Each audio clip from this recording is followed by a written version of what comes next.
হুজুর সাহেব এখানে বয়ান করছে, পাশে নারীদের প্যান্ডেল আছে, সেখানে বিশাল প্রজেক্টর শরীফ দিয়ে রাখা হয়েছে। কেন?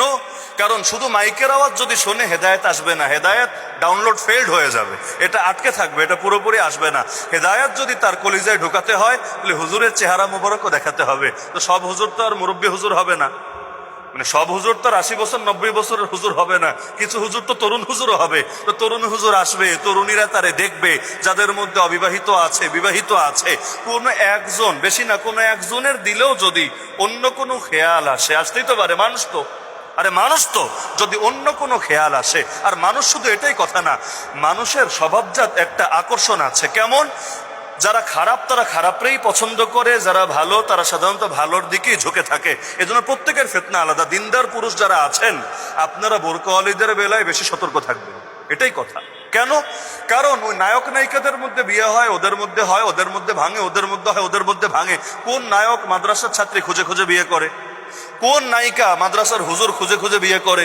এগুলো নর্মালি হয় না, সাধারণত হয় না, কারণ নষ্টরেই ভালোবাসে, ওরা ওদের দিকেই ঝুঁকে থাকে। আরবিতে বলে আল জিনসু ইয়ামিলু ইলাল জিনস, এমনকি কোরআনেও আয়াত আছে আল খাবিসাতু লিল খাবিসিন ওয়াল খাবিসুনা লিল খাবিসাত ওয়াত তাইয়িবাতু লিত তাইয়িবিন ওয়াত তাইয়িবুনা লিত তাইয়িবাত।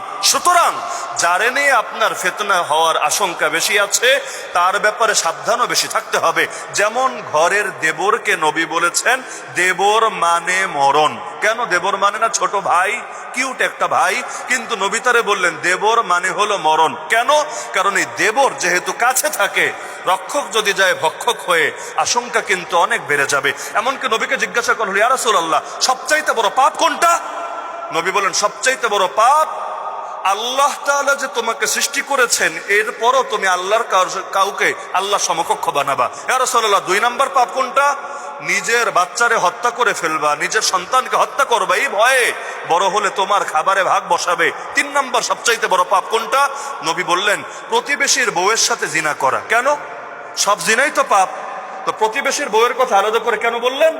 কারণ প্রতিবেশীর বউয়ের সাথে যদি জিনা হয়, তাহলে সেই ক্ষেত্রে একে তো জিনার পাপ আছেই, কিন্তু এই যে আমানতদারিও নষ্ট হচ্ছে, আত্মীয়র প্রতি, প্রতিবেশীর প্রতি যদি যায় খেয়ানতকারী হয়ে, তাহলে সমাজ নিরাপদ থাকবে কার কাছে? এ কারণে এই পাপকে আরো গুরুতর পাপ বলে আখ্যায়িত করা হয়েছে। এগুলোর অর্থ কি? মাঝে মাঝে আমার মাথায় ধরেন, এই কথা হয়তো কেউ কষ্ট পাবেন, কারণ আমি তো আগে স্বীকার করেছি এটা সামাজিক দুর্বলতা, আমাদের অনেক মাহফিলও থাকে।